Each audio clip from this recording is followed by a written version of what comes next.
everybody, and welcome to Disturbed Oasis. I'm doing a follow-up interview with Mr. Jeff Oakes, who is running for a Board of Supervisors position in the local Halifax County election coming up November 4th. Early voting is open. Everybody needs to make sure they're registered. They even have a curbside service where you can just call them. They'll meet you. You don't even have to get out of your car. So let's show some really good numbers for Halifax County in this election. All right, Mr. Oakes, first I want to say thank you for the time. I appreciate you meeting with me again. Not a problem. And putting yourself out there. So we have some questions that we're going to go through and let you get to know more about him and his platform and how he feels Halifax County is progressing and what we need to progress further. Okay, you ready? Yes, ma'am. All right. So for those who missed the first interview, I'm going to ask him if he would just start with an introduction. Who are you, where you're from, etc. Go ahead with that. Okay. My name is Jeff Oakes. I am formerly the sheriff of Halifax County for 12 years, deputy for 10 years before. I've worked in the private sector before and after my service to the county. My wife and I have been married 44 years. I'm 66 years old, live on the family farm, and I'm fully retired. Not looking for a job other than the Board of Supervisors. Great. So you got a lot of time to devote. Absolutely. To the county and its issues. Great. So tell me why you want to run for office, and how does your past experience make you a qualified candidate? Well, I had been approached to do some other things for the county politically, and I turned those offers down. And then I was approached by some people in my district asking if I would run for Board of Supervisors. Having been out of politics for about 17 years, I was somewhat reluctant to jump back in.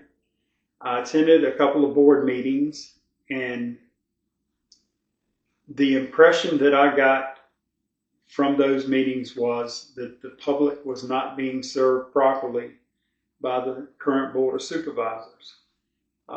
My district, I feel, is underserved, and having worked the entire county for 22 years, having prepared budgets for 12 years, having supervised over 40 employees, I felt like I had something to offer my community in Halifax County that could improve our quality of life, the direction or lack of direction, in my opinion, of the Board of Supervisors to accomplish goals and objectives that benefit everybody in the county. I think we have a lot of people that are neglected. They fall through the cracks, and we shouldn't have cracks for them to fall through. We can do better, and I hope to be able to make our county better if I'm elected to the board. Can you give me an example of people who fall through the cracks? Oh, well, we talked about earlier the poverty level. I'll get that out in a minute. The poverty level in the county. We have so many people that are in need of assistance and don't know how to get assistance from the state or the federal government. We have people that are almost homeless, and I don't think we have any current numbers of people that are without the necessities of life. And there's got to be a way to reach those people.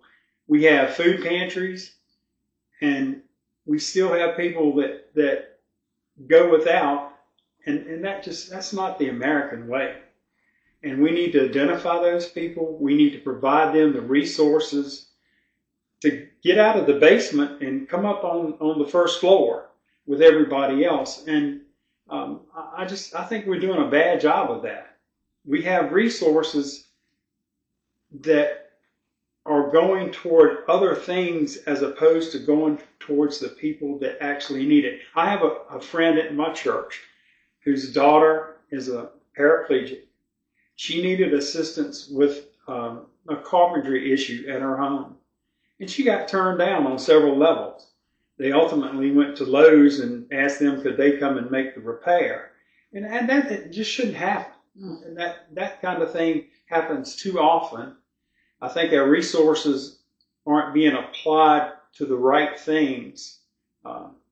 and be that through social services or through other charitable organizations, we've got to do a little bit better job of providing for the underserved people in the county. That's basically that's a great point, bringing up poverty, I think, because what a lot of people don't understand is that is the underlying issue for a lot of our problems. Drug use, lack of education, people don't have transportation to get to work, or they can't afford childcare. Poverty is just touches so many areas that we have challenges in. It does. Yeah, so that's a great point. What specifically are the challenges in your district? This District 3, right? District 3. District 3. What are specifically the challenges here, and how would you address them? Cell phone service, internet, are probably at the top of that list. We currently have 2 towers in the county that have no antenna, no equipment on them whatsoever. One near H&H Grocery on Mountain Road, and the other one at Meadville Elementary School on Chatham Road. And for the life of me, I can't figure out why they're not being used. If you live in that district, in my district, you have a problem with cell service and internet. Eventually, Empower will get to all the houses that are willing to pay the fee to get it installed. That's high-speed internet. The cell service is abysmal, and for the life of me, I can't figure out why there's nothing on those towers. I will vouch for that. Yes, and the other side of that equation is, if you're at home and you're having a medical emergency, and your cell phone is the only way you have to call for help, and you don't have a signal, you got a problem. And nothing is being. The tower at H&H was constructed in 2020, completed, and there's nothing on it. And for 5 years, there's been no carrier to provide cell service. So I'm assuming people in my district are hitting a tower in Pennsylvania County or the tower at Chatham and Mountain Road. And so can you get a carrier to that tower to make it functional? If it sat there for 5 years functional, is there nothing to improve that or change that? Well, today I found out that there's another application for a tower in that area. And the narrative of the application says that that tower only has a range, if it had an antenna on it, it only has a range of 1,000 feet. And I can't understand that for the life of me. Historically, there had been a second application for a tower nearby, and it was rejected by the board, and this tower went forward, and there's nothing on it. I can't connect those dots. Okay, that's because I was going to say, why? Why would you build a tower 5 years ago that only functions for 1,000 feet? That's a great question. And secondarily, why would you not put an antenna on it, a carrier on that tower, to find out what the actual coverage area is, as opposed to leaving it dead, basically, and nobody has a signal. So it'll just sit there on doomsday. It'll just sit there until it rusts to the ground. And taxpayer money pay for this? No, I'm assuming that one of the tower companies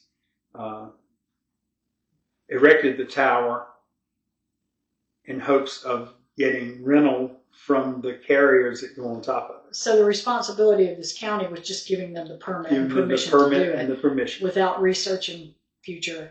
Okay, what about the second tower here? Why is that not functioning? What's up with that one? The tower at Meadville School was erected by the county on school property.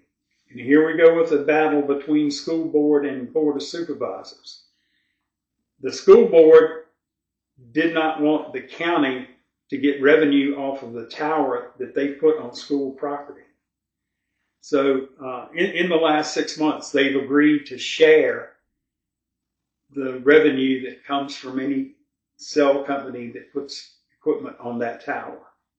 But as far as there's no equipment on the tower. There's no equipment on that tower. And that's why it doesn't work? That's why it's not So what's it going to take for somebody to agree to get a company to put the equipment up? I would think that that's something that falls under the responsibilities of the county administrator. And had Scott Simpson still be here, I think he could have expedited that. And now I don't know the situation with the current county administrator. I don't think he's even started. Doesn't he start in January, I think? I don't know. Something like that. I'll have to check it out again. Okay. All right. That's another thing that's fallen through the cracks. Right. And shouldn't be that way. Right. So, okay, so when you're talking about the issues, it's the tower, internet. Does that all tie into the current 911 services? It does and it doesn't. Okay. 5 years ago, the county bought a radio system for fire, rescue, and law enforcement that was not designed for a rural application. They bought a commercial system because of the price tag. If they had opted for a better system, the P25 system, that all the counties around us have, with the exception of Mecklenburg, and they're getting ready to buy into it. Had they bought the better system, it would have been millions of dollars. Mm. And it's still going to be millions of dollars. It's the only way to fix it. You cannot fix the system that they currently have without putting repeaters all over the county. I don't understand that at all. The radio systems, there's not a radio system unless it's a satellite linked system that provides service in a rural setting. Okay. Because the radios don't have the power to project the signal all the way to the dispatcher. If you have a walkie-talkie, when I was sheriff, I convinced the Board of Supervisors that we needed a better system after I had a deputy shoot and kill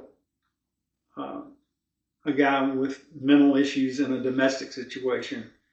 And the county said, we can't continue like we are. So we bought, maybe not state-of-the-art system at the time, but you think about 25 years ago, we bought the best thing we could buy.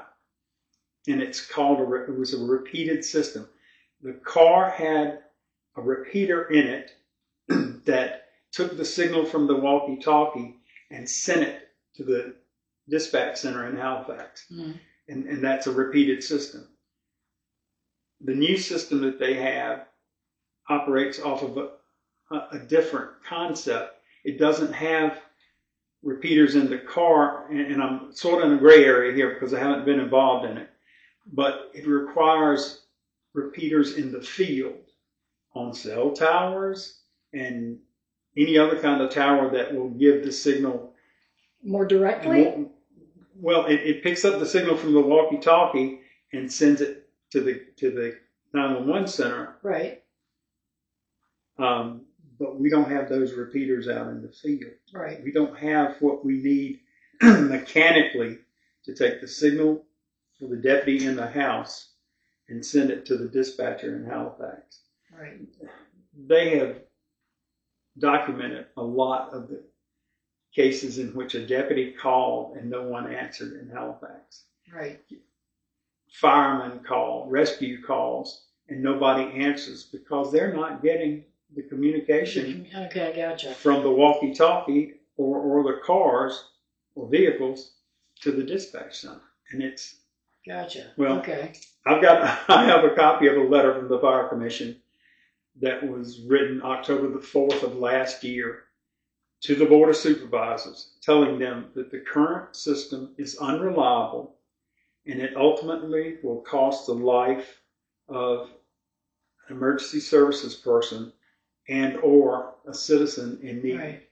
And nothing's been done about it. Only in August did they have a meeting and addressed that issue. And at the last board meeting, 2 fire chiefs, one retired and one current, 2 fire chiefs talked at the board meeting asking the county to get a consultant to help with the communications issues with emergency services. And I don't know if it fell on deaf ears or what. They have subsequently had a meeting of the, I can't remember what the county calls the Emergency Services Board. It's a group of 3 supervisors. They were going to have a meeting to discuss the current provider who hasn't provided what the county needed, and a secondary vendor through the state police, the STARS program that they have. And I don't know if they decided to hire a consultant or not. That was like 2 meetings ago, wasn't it? Yes. I remember that, yeah. And there's a committee that's supposed to be, that you mentioned. You said board, but I believe it's actually a committee on the Board of Supervisors. There are 3 board members that serve on the Public Safety Committee. That's what it's called. That's it, Public Safety. But there's the last 2 agendas, there's been no committee reports. Right. And the bad thing is the Public Safety Committee doesn't invite the Fire Commission members or the 911 board members to participate in the conversation.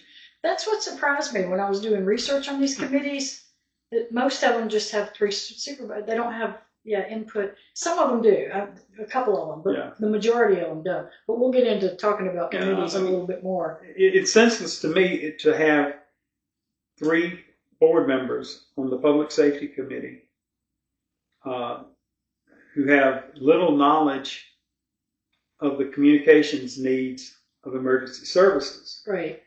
And not have the foresight to say, hey, maybe we need to get somebody from the Fire Commission, the experts, or the 911 board that are users, right, to contribute to our conversations and our decisions. But yeah, of course, it is what it is. Oh goodness, is that something you would work toward changing? Oh, you better believe it. Okay. You better believe it. All right, good. So my next question, I just want you to tell me how you would be a better candidate than the incumbent. Are there some failings there that the incumbent presents?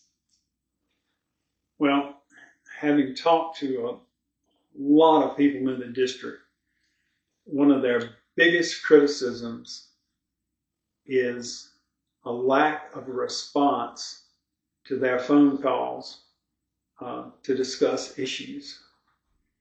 And for 22 years, I dealt with problem solving and interacting with people who had a situation. It runs the gambit of problems that people had that I had to address. 10 years I did it one-on-one as a deputy. 12 years I did it in coordination with deputies and people in citizen complaints. And you can't leave somebody hanging on an issue that is important to them. I may tell you something you don't like, but I'm going to tell you something. If you call my phone and leave a message, I'm going to call you back, because that's what I am tasked to do as a representative of my district. And it's foolhardy to me to call the supervisor and say, I've got a problem at the Greenbox site. I want to talk to you about it and see what can be done to fix it. And you never get a call back. And it's disrespectful, in my opinion, that happens. And having dealt with, and I've done it in the private sector. I interacted with the community almost every job that I had.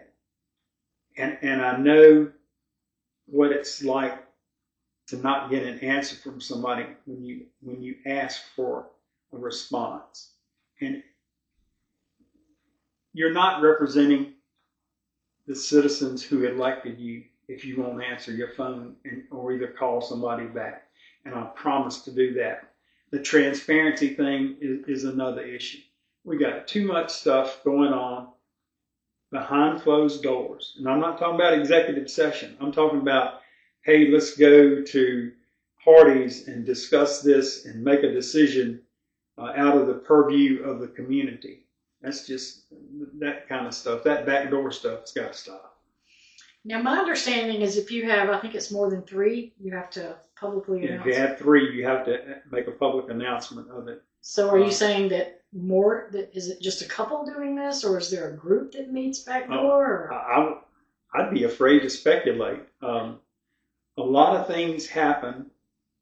Case in point, the new county administrator, more than a month before he was given the position, whether he's accepted it or not, I don't know. More than a month before, he was pointed out at a local restaurant as being the next county administrator. Now, how would anybody outside the 8 board members have knowledge of who is going to be selected? I don't think the applications had even been collected at that point in time. And that just goes against all that is fair and just in the application of government. You may like that person, and you might tell a friend, I like this person, I think he would make a good county administrator. But then to have someone say, that's your next county administrator sitting right there, that makes all of government look bad. Well, yeah. And I just say, we had announced the name of the new county administrator, but even after we did that, there was, we have 18, now it's down to 4, and now we're going to interview. And that clearly showed that there's something going on behind the scenes. Yeah. I think that's a good example. Do you have any other examples like that? Do you think the predetermined decisions based on backdoor meetings versus doing it the way you're supposed to with closed session or meeting with all the members? Because that also gives credibility to a majority that are power playing and not including the entire board to make decisions. Well,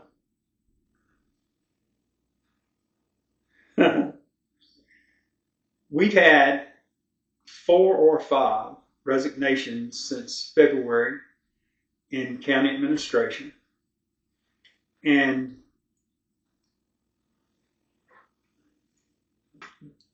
the county hired an interim finance director. I don't know how that position was advertised. I don't know if it went through the personnel committee, and it may very well have.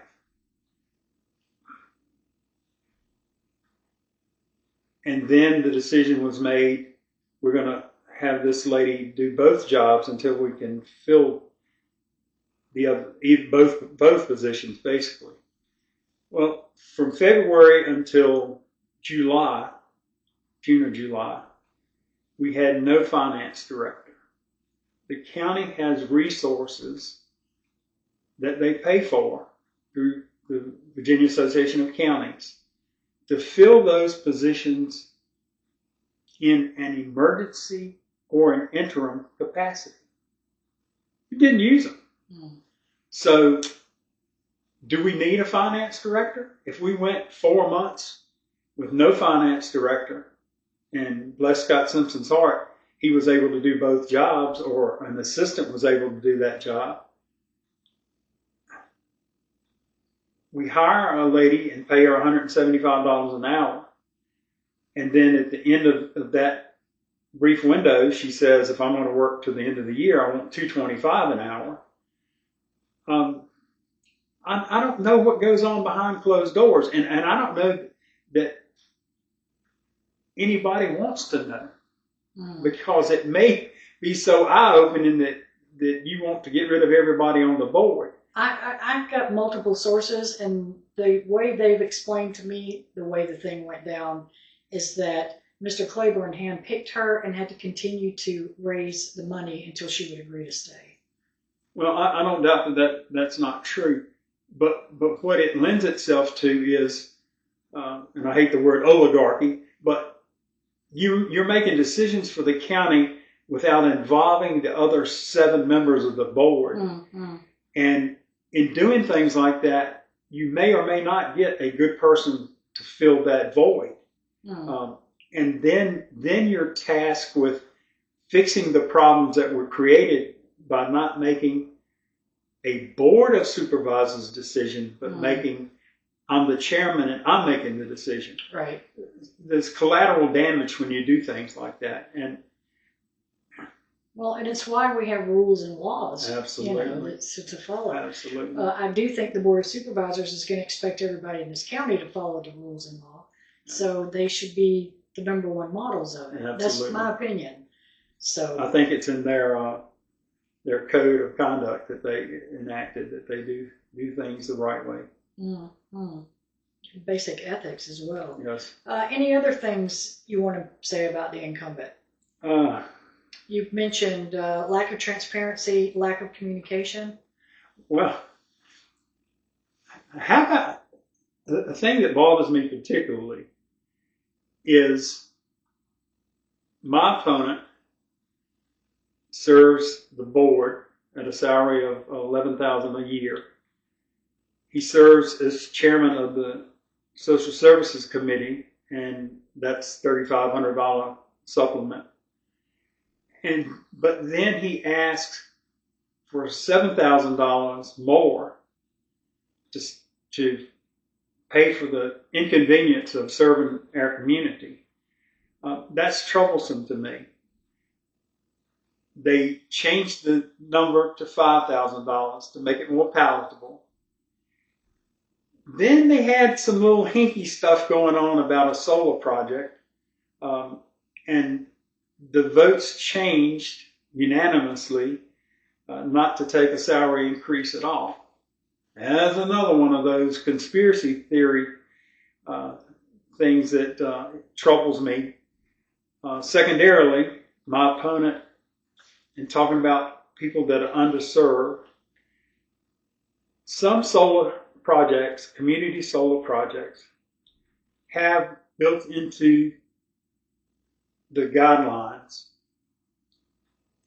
a way to give back to the community from a user perspective. And yet, what I'm saying is, some of the projects that have been rejected by my opponent would have helped low and moderate income households with their electric bill, up to 20% discount. Why would you vote against something that could help people pay their bills? It's sort of crazy to me. And changing your vote, why did the vote get changed? Did you change your vote in exchange for taking away the $5,000 raise? Some more of that backdoor stuff that it is making our Board of Supervisors look like a joke. Do you think the salary walkback was due to public outcry? To a certain extent, definitely. Yeah. People did some research and they found out that we were already the highest paid board in the contiguous counties, and I think that was a great argument from the community. But then you factor in how many people got a salary increase that I think ended up being 63% at $7,000. How many people out there got that kind of raise? If I got an increase in Social Security, I got an increase in Medicare. So I think that's a difficult thing to ask of the county, and it's even more difficult to overlook the people that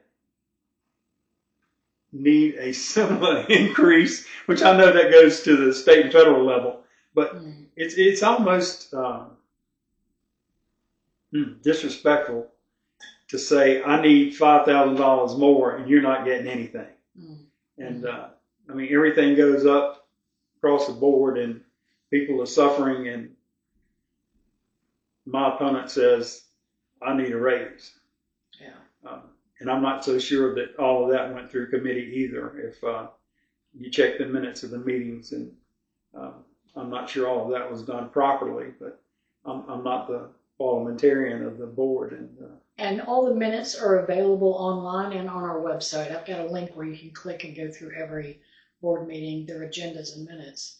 Since you mentioned solar, I'm going to take this opportunity to jump right into that topic. Okay. Pro or against, and why?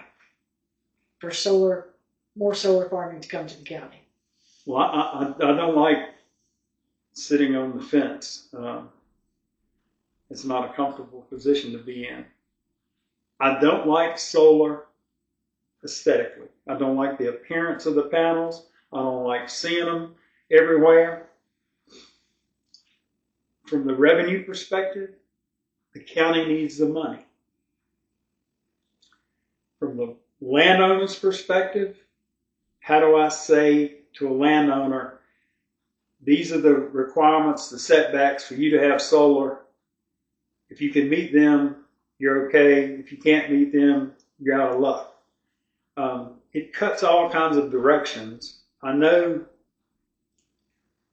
solar has been forced on Dominion Power and Appalachian Power statewide to get solar in as part of the green energy directive. So it's almost a necessary evil. But you're saying the negatives on it are just aesthetic. Now you mentioned land, they might tell you what to do with your land, but isn't that the case for anything? If you want to put a driveway in, you got to follow regulations. You see what I'm saying? Well, Driveway may be not quite that low on the totem pole, but to build a house, you have to have a building permit, right. And there are restrictions placed by the county. I think long range, I worry about what solar panels do to the environment. Mm. A lot of people will talk about this, and it's the way to go solar now is put them on top of buildings and cover parking lots with them. And why do people do that in spite of there might be questions about it? Well, money plays a big part in everything. It's huge. They want to save money on their power bill, especially after Dominion went up 31%. Yeah. But I hate the thought of all and there's so much farmland that's sitting idle, and but I hate the thought of solar panels everywhere. I don't think it's as efficient as we would like it to be as far as how much power is collected and put into the grid. Mm. Well, I've got a little fact sheet I came up here specific to Halifax County, and when talking about the costs or drawbacks, one was the loss of agricultural land, but right now 1% of Halifax County is being used for this purpose. Yeah. And if they talk about doubling it, okay, that's 2%. There's still 98% left for. So do you think that's a valid argument for not doing solar is because of loss of agricultural land? Well, I've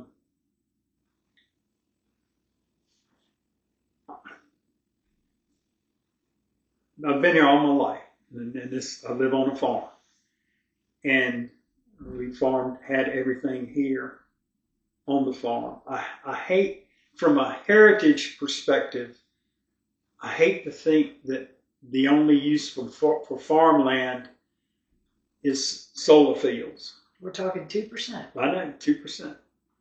But Halifax County was a farming county for hundreds of years. Mm. And now we're transitioning in a way that pulls at my heartstrings. Mm. Because I was involved in farming when I was younger. So maybe I have too much emotion about the loss of land, but farming is going away from Halifax County in a lot of respects. You have small grains and you have a few people that farm, but I hate to see the beauty of the county put on the back burner for the revenue that solar farms create for the county. Do you think part of that withdrawal from agriculture may be inability to pivot? Like, I know now I'm not originally from Virginia, but I know it's big for tobacco farming. Well, that's not in demand nearly as much as it was. It's not. So now, are they or have they or can they just pivot to a different cash crop to keep that revenue in farming going? Or is there another reason farms are disappearing besides lack of demand in tobacco? Well, tobacco was a big cash crop. Corn, wheat, small grains don't bring in the revenue that farmers need to sustain their operations. There's not enough money in it. Very few farmers have the land to grow those crops. So then they have to lease land to grow, and then they have to buy the equipment that's needed to harvest on a large scale. We've got some large scale farmers in the county. The small farmers have gone by the wayside. And that in itself lends it to the idea of putting a solar farm on my farm that's sitting idle. That makes sense. Is there no replaceable cash crop?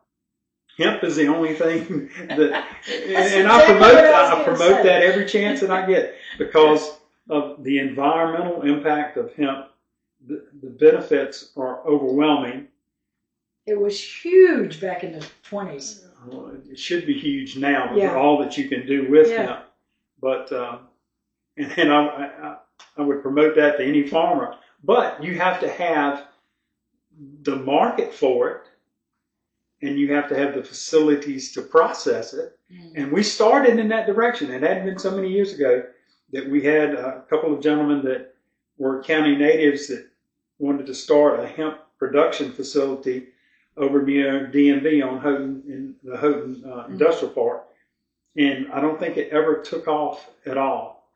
And that's sad, because we're cutting down every tree around us, and that's oxygen for us and clean air. Right. And hemp offers all of those. And when I did my research on it, it was like, my God, the products that are made, I didn't even realize how many things, clothing, paper. Rope, you name it. Yeah, it was amazing.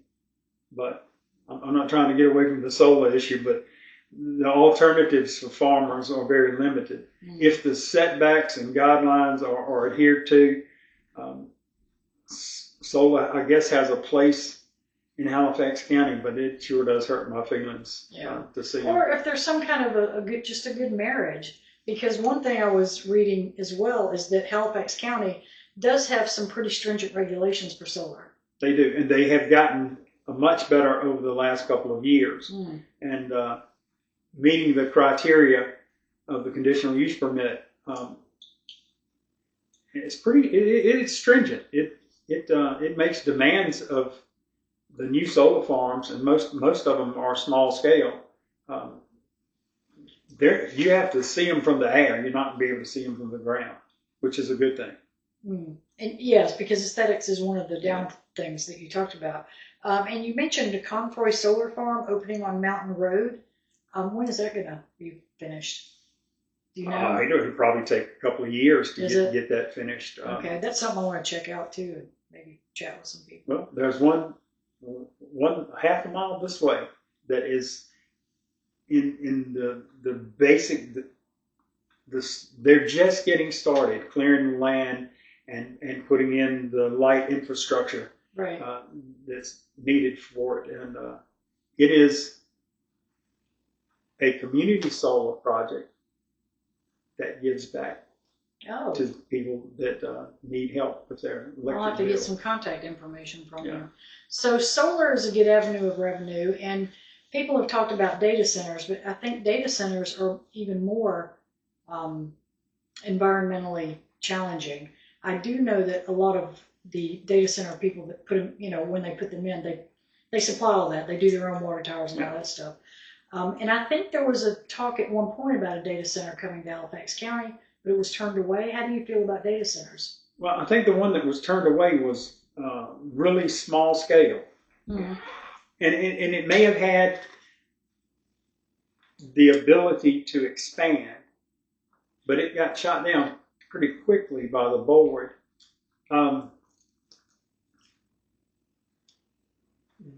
The tax revenue from a data center would be extremely good for the county.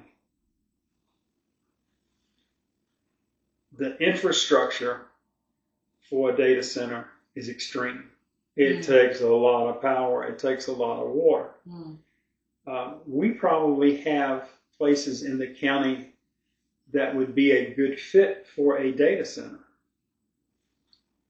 Can we, in the current configuration of the Board of Supervisors, make that happen for the county? Have we lost the edge that we once had to draw industry and businesses into Halifax County?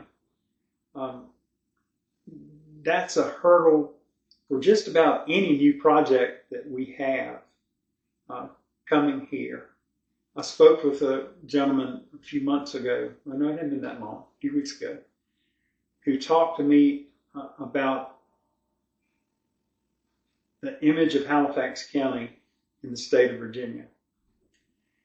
He is in the banking industry. He went to a conference that had large banks, small banks, everybody was there.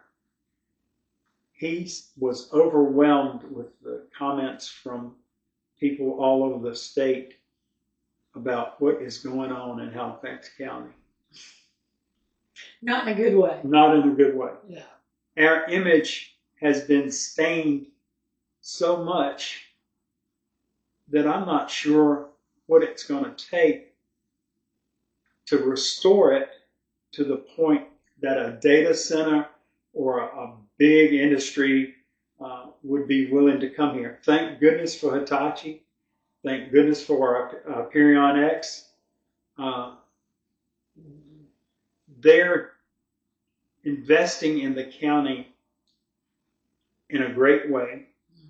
Hopefully we'll use the resources that they provide in a conscientious manner. But we don't have the housing, the child care. Right. We don't have all the components that we need to support what they're trying to do. Interesting you should say that. I spoke with someone at Hitachi recently about, there's all these big chunk of jobs coming to us. Who's going to fill the jobs? 850 plus, I think. Close to 1,000, Yeah. But who's going to fill them if we don't have skilled workers? And they said they're probably going to have to import people in from, it's going to be all the surrounding areas.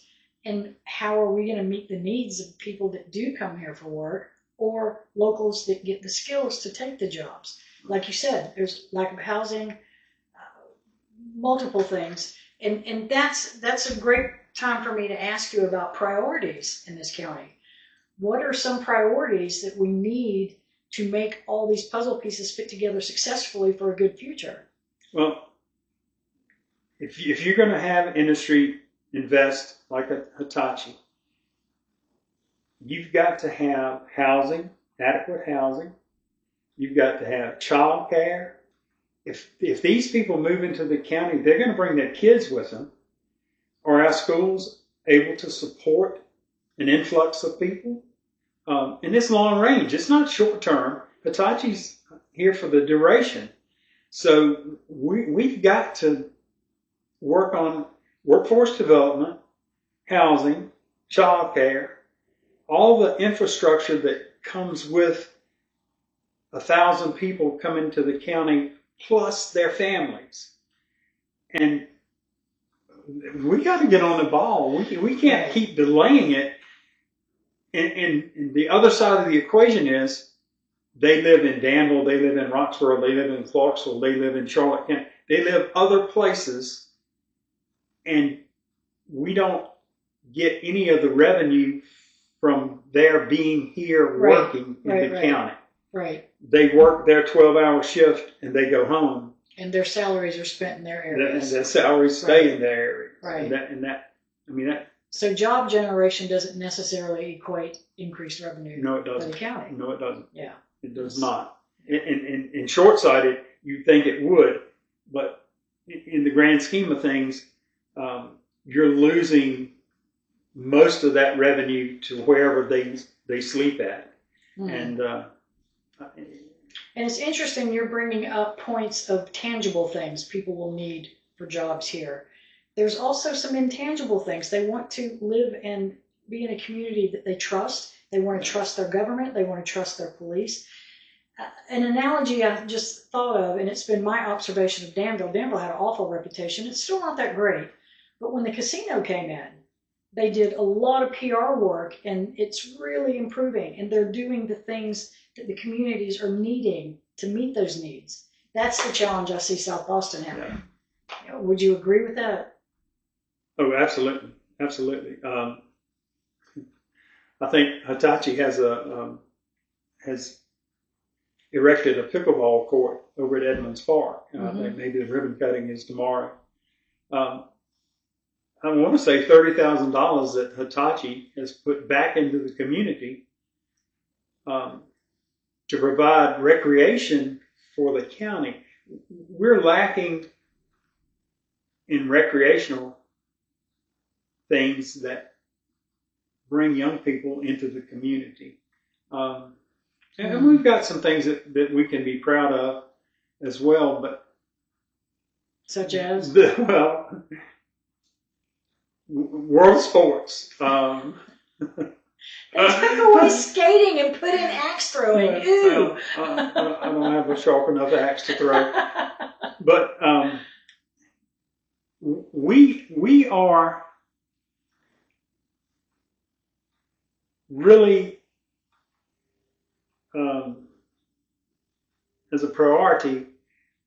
We don't give enough emphasis on recreation in the county. We have great baseball teams and softball teams, and the facilities that they use, by and large, are sponsored by corporations and people that give $100 here and there to help with those facilities.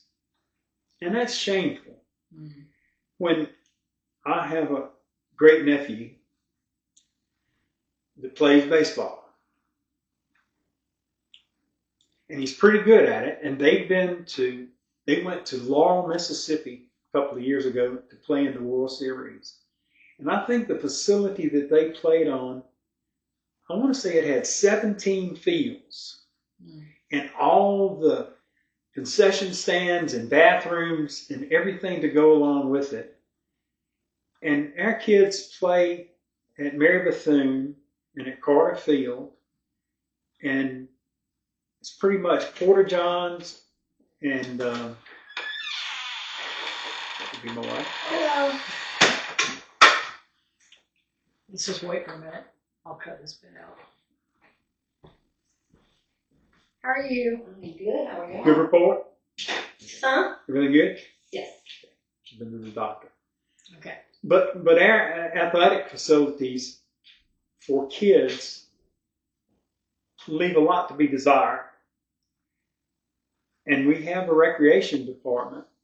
If you get a chance, go over to Edmonds Park and tour the facilities. Don't look at the pickleball field, the court, because that's new. Mm. I had a guy ask me a couple of weeks ago, what could the county, because Edmonds Park is a county facility in the town limits. He has a kid who's on the cross-country team.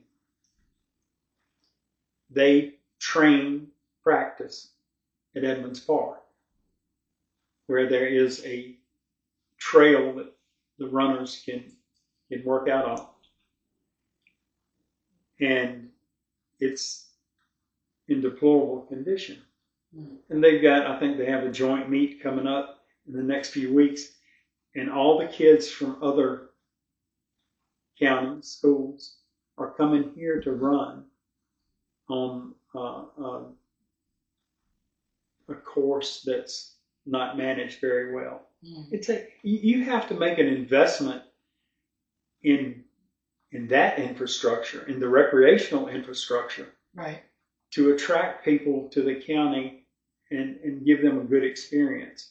And we're woefully bad on doing that, addressing that. And I know the county gives a little bit of money to this and a little bit of money to that, but we got to do better. We got to find a way through grants, through charitable donations, through whatever federal funding we can get, through COVID money for that matter. Yeah, there's a lot of funding out there. We've got to make improvements if we're going to be attractive to people that pass through the county or who come here to work.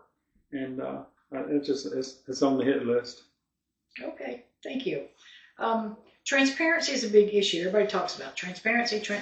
Now, I know for the board itself, they have approved live streaming. So are there any other ways you could think of to improve communication between board members and constituents?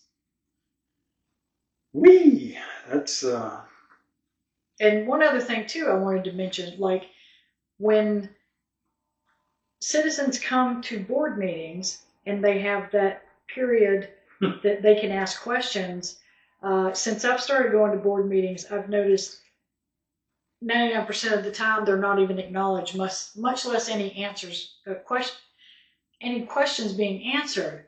However, I know if you took the time, if you had 100 people come, because there's no limits on it apparently. There's a time limit, 3 minutes. But I mean, if 100 people show up to ask you questions, then they can do that.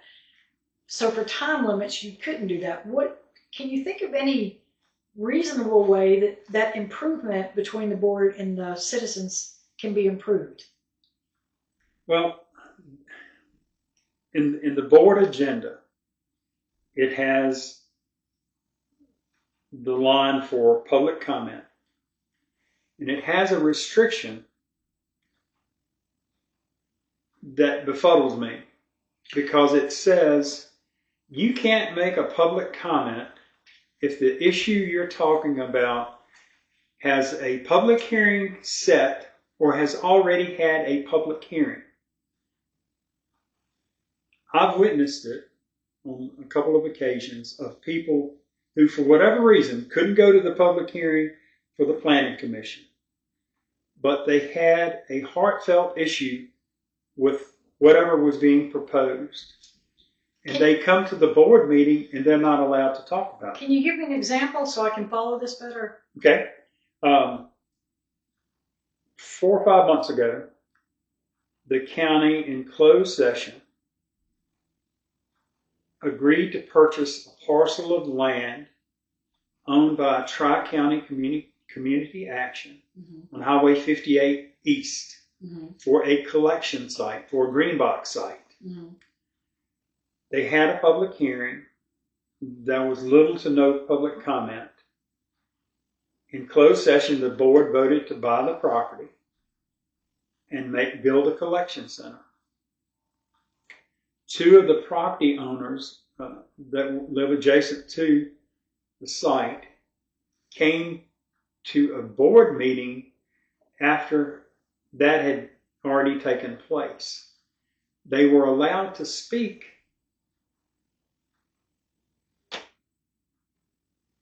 in opposition to what the mandate is on the agenda, but they both spoke about the site being a difficult site for traffic to come in and out of it because of the line of sight. And then the second person who spoke said that his mother would be looking at that site from her front door less than 100 yards away. Okay, now this was post the hearing. Post the hearing. So they went to the Board of Supervisors meeting to bring it up and they shut him down. So why didn't they make the hearing? Did they just weren't aware of it?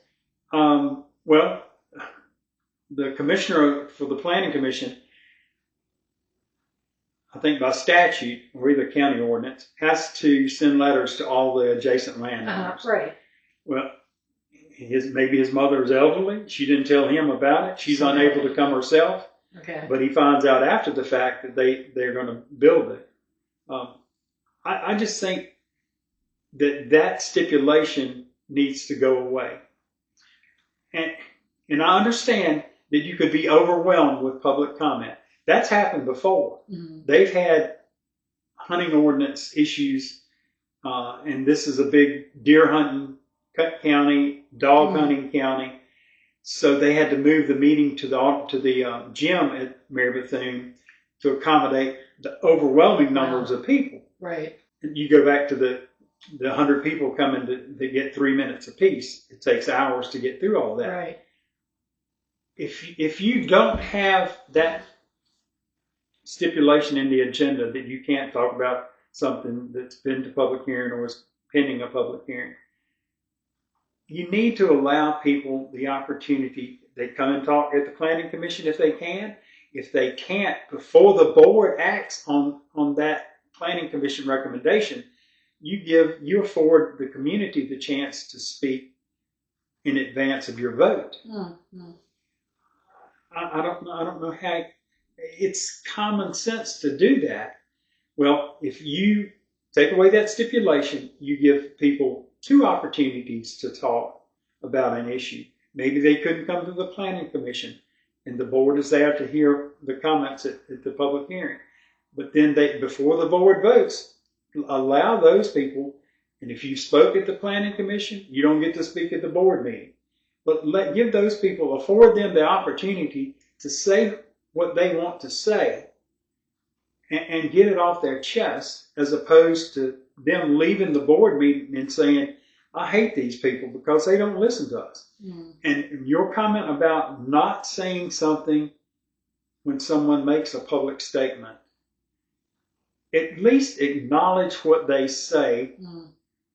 And if they're saying something that's specific to my district, I would like the opportunity to say, Ms. Jones, I know you've got Johnson grass growing down the side of your driveway.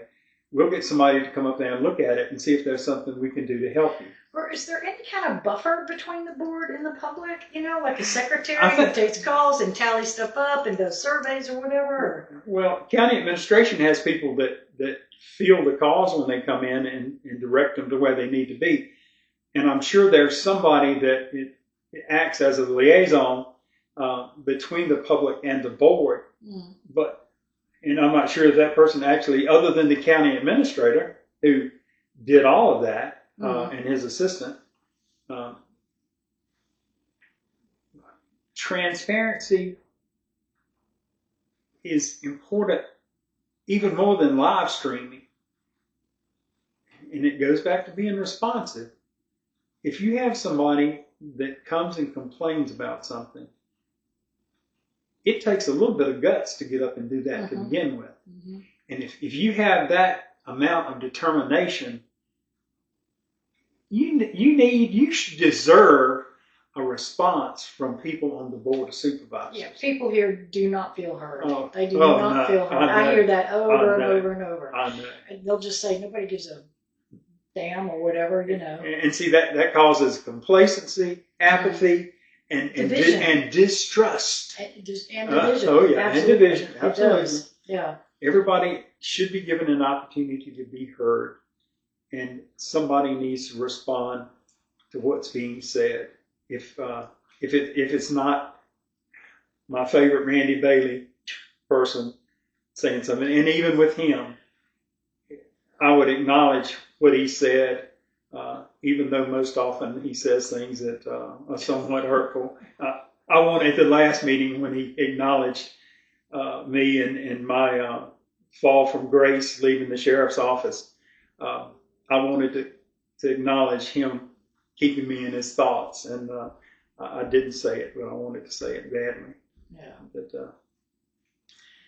okay, well, that's, yeah, I don't even know what to say, but yeah, he's made some comments to me as well. Yeah. All right, let me ask you this. If you have to rank, let's say the county, if you want to rank them 1 to 10 on, say, health, and now when we say the health of the county, we're talking about industry growth, education, poverty, the medical needs of this county, you know, since we've lost some of our services here. What would you rank it, say 1 to 10? If I grouped everything together, I'd probably give us a 4. Wow, really? I think we have some strengths but we have so many weaknesses and deficiencies. Thank goodness for Hitachi again, investing in Halifax County.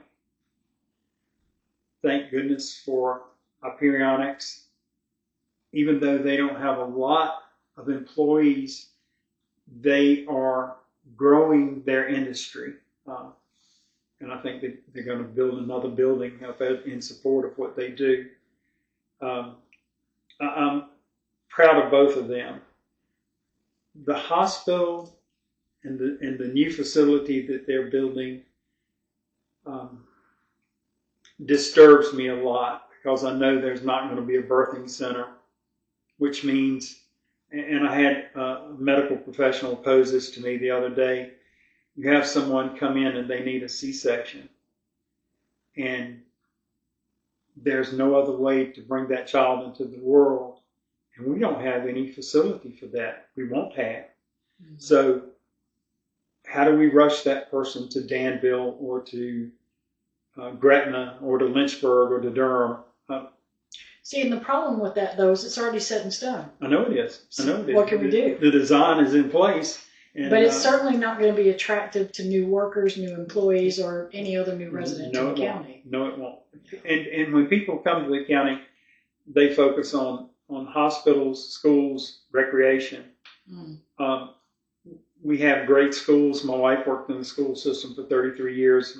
My sister and my niece are both teachers. But the things that people look at when they come here recently, the school board has revenue from a 1% sales tax to do a lot of good countywide.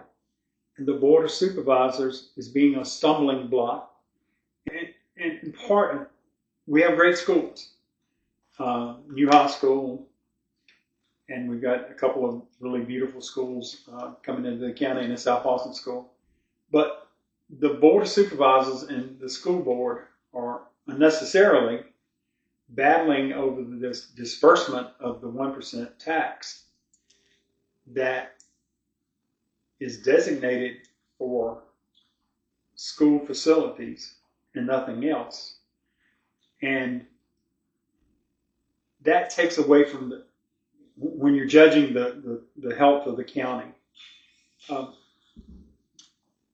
that's harmful in holding up those funds, because that fund is growing every day that anybody in the county buys anything. So it will last for years, and the Board of Supervisors and the school board are going to end up in court over it, and the Board of Supervisors is going to lose.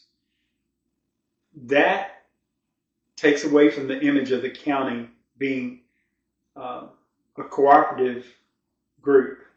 The board of Supervisors and the school board, the IDA, Chamber of Commerce, all of them need to work together in a cooperative fashion to promote the image of the county, not to take away from the image of the county.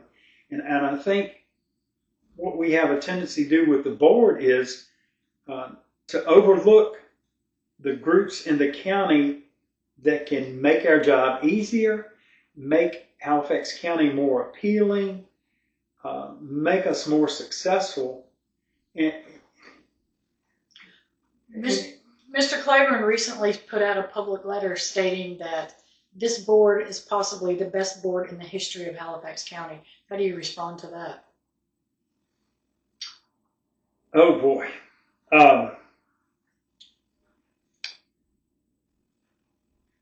I would have to disagree wholeheartedly on his assessment of this board.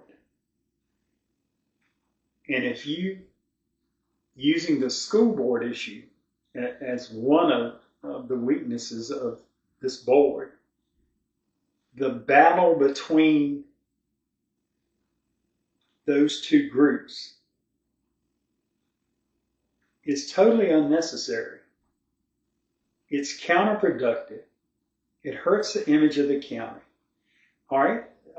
And from there, how many people in county administration have left either through resignation or through termination in the last 6 or 8 months? That is reflective of poor leadership on the Board of Supervisors.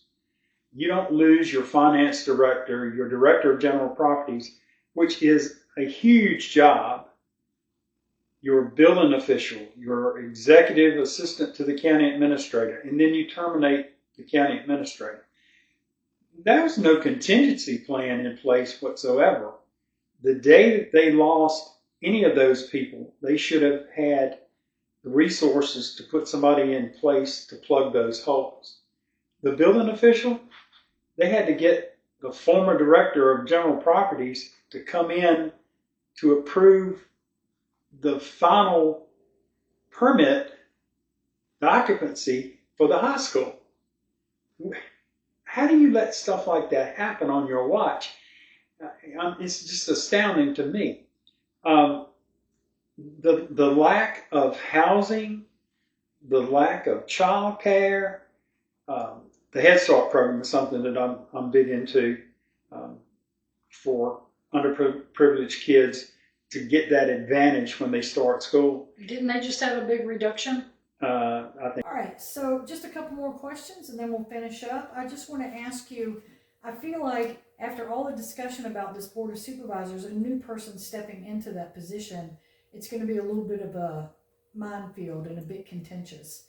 How will you facilitate communication and mending any wounds to make this group function more functionally, to be more successful? It's going to be difficult. There's no doubt about that part of it.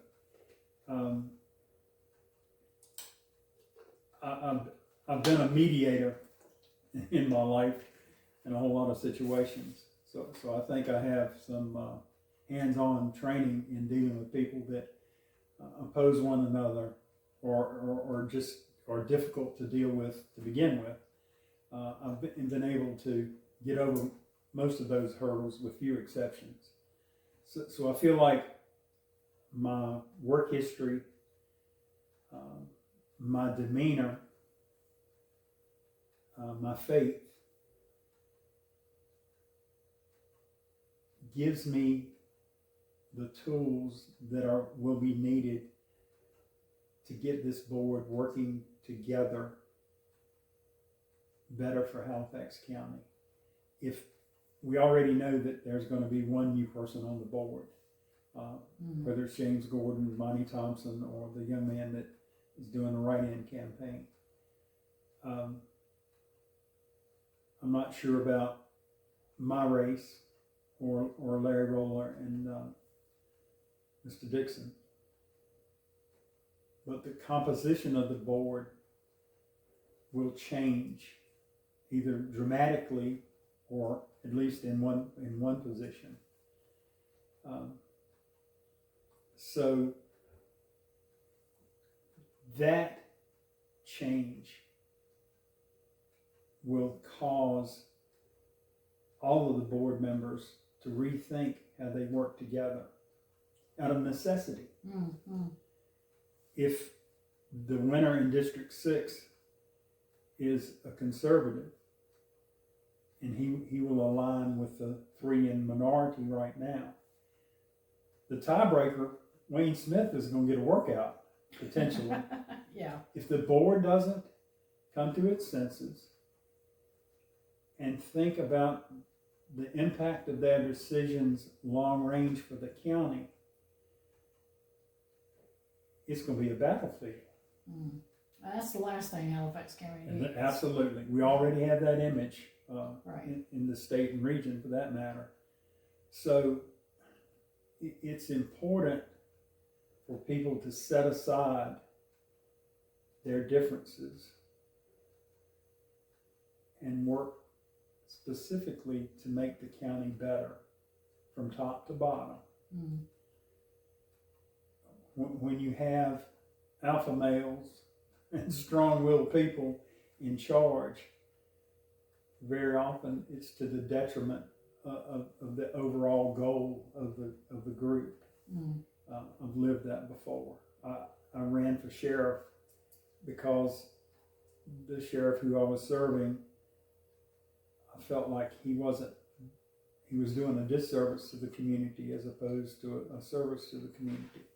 So it's critical that somebody stands up and says, I want to work with you across the aisle to do things that are beneficial to our community.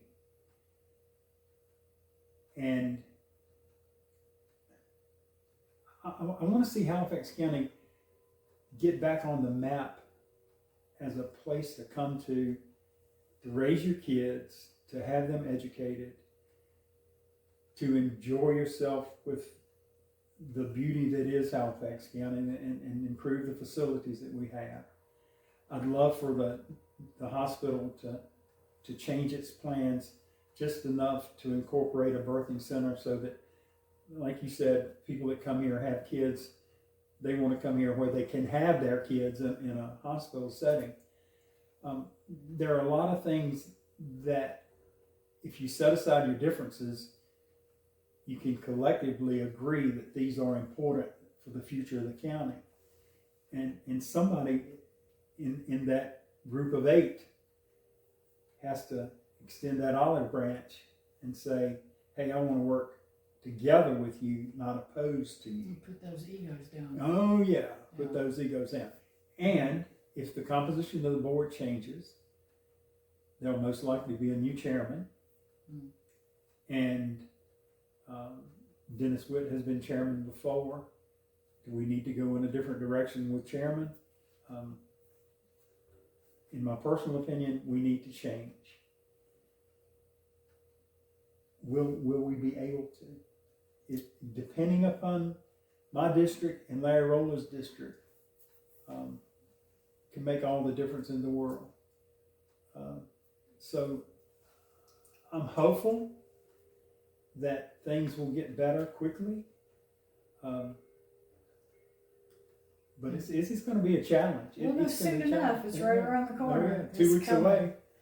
Okay, well, final thing, this may be your last opportunity to speak to voters. Do you have any final thoughts you'd like to tell our viewers? Well, I want everybody in my district to be open-minded when they vote, as opposed to being closed-minded. The decision that you make on November 4th will be impactful for years. And I think I have the credentials to be on the Board of Supervisors. I have the work ethic to be on the Board of Supervisors. And I have love of community. And I ask for your vote. Great, thank you. I appreciate your time. Thank you for watching Disturbed Oasis. We'll have more interviews coming up. Till next time.